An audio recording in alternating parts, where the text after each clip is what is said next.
This is my recap of the private lives of Nashville Wives, Season 1, Episode 5, No Sad Songs. And you'll need to excuse me, I'm really not feeling very well. And despite what my husband says about me being over dramatic, I am really uncomfortable. So I have all my dogs here as moral support. And my recap might be a little shorter than normal, but I gotta get this done. I'm getting behind. So this episode, we find out that Betty's a jewelry designer, which I totally geeked out about because I make glass beads. So in almost all my videos, I'm wearing just a real simple necklace with beads strung on it, and I make the glass beads themselves with a torch, and I melt the glass and all that. And I'm just a hobbyist. I really enjoy the craft of it. I give away, I also do like silver fusing and silver work and cold working, and I want to get back into that even more so. And I study gems to get my gemology degree and stuff like that. But it's just all because I love it. I'm not a professional by any means, but quite a few of my friends are professional jewelry designers or glassworking teachers, or they make vases and goblets and anything you can imagine that can be made of glass. I have a friend that makes it. So I totally just geeked out about Betty being a jewelry designer, and we didn't see nearly enough of her jewelry. Now, one of the things I want to point out that's interesting about the series and the way it's made up is that Sarah's storylines kind of run parallel to everyone else's. So everybody else's storylines are like this, and they're all intertwined and intermeshed and constantly interacting and stuff like that. Whereas Sarah's kind of run parallel to the group, and then occasionally they touch and keeps going. I don't have a problem with that at all because I find Sarah's storylines to be interesting. She's a country singer who's trying to make her way in the world. That's something I can relate to from just, I'm not a country singer, but just the idea of getting into this entertainment industry and striving and how hard it to work and all that. So I enjoy that. I don't listen to country music despite where I live, but she's a beautiful voice and her songs sound good. So I really do hope that she can make it. But it's unusual to have this type of show with like an ensemble cast where one person just kind of has a separate storyline that just kind of runs parallel. Now, us as viewers know that Sarah and Dallas have officially are in the process of a divorce, and that he's moved out, and we see her band coming over, and she's really, she says that, her career is kind of all she has now. And Jenny knows. She already told Jenny, and we see Jenny and JT talking about it. But the rest of the gals don't know yet. So Cassie has a pool party, and Anna and Betty, Erika, obviously Cassie, and Sarah are all there. Jenny's not there. And they're all around the pool, and Sarah kind of nervously tells them, we're getting a divorce. And everyone, of course, is really shocked. And they talk about it, and everybody kind of has their own little bit of advice that they pass on to her. And Erika kind of, later on they said it was about 20 minutes, she kind of goes into this spiel about her life and alcoholism and partying and all this stuff. And you kind of get the feeling from the gals' faces that they were kind of like, yeah, why is she doing this? And I really feel for Erika.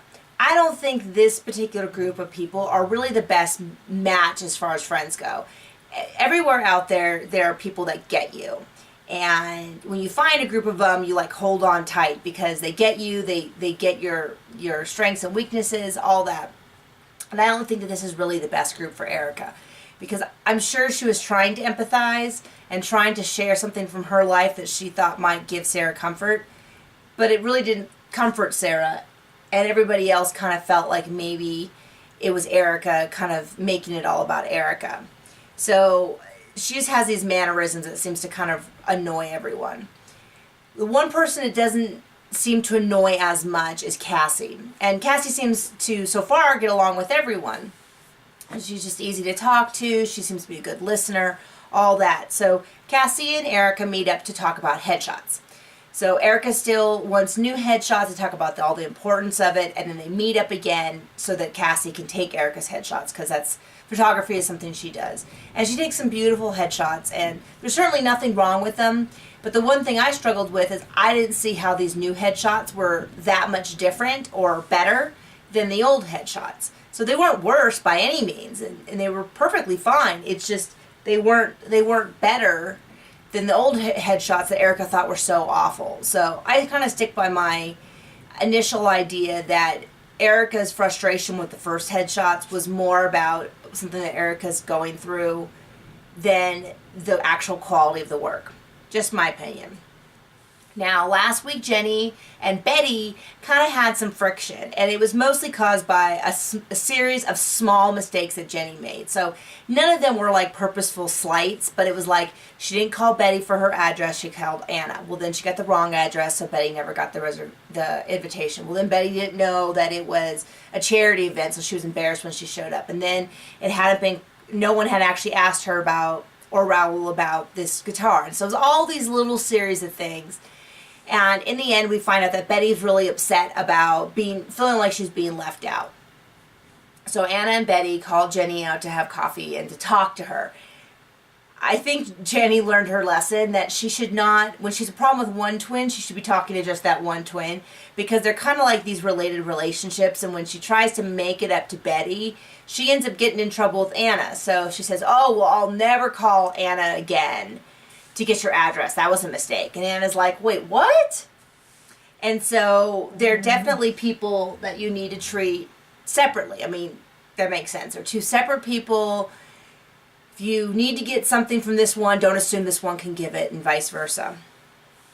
Now, the last thing that happened in this episode, it's kind of ran through the whole episode, but it's kind of the big thing, is this fashion show. So Betty is friends with Manuel, and Manuel's doing this last big fashion show before he moves out of the current building he's in. And we're going to have Betty's jewelry paired with the clothing. And it's going to be kind of a big to-do. And all of the gals are walking the runway. It looks like Sarah wasn't there, but all the rest of the gals plus Tina Brady are all there. And they all big bouffants. And they have, you know, Manuel's clothes and the jewelry, and it's really fun because they're all in good spirits and they're having a good time and kind of cheesing it up. And that's the end of the episode.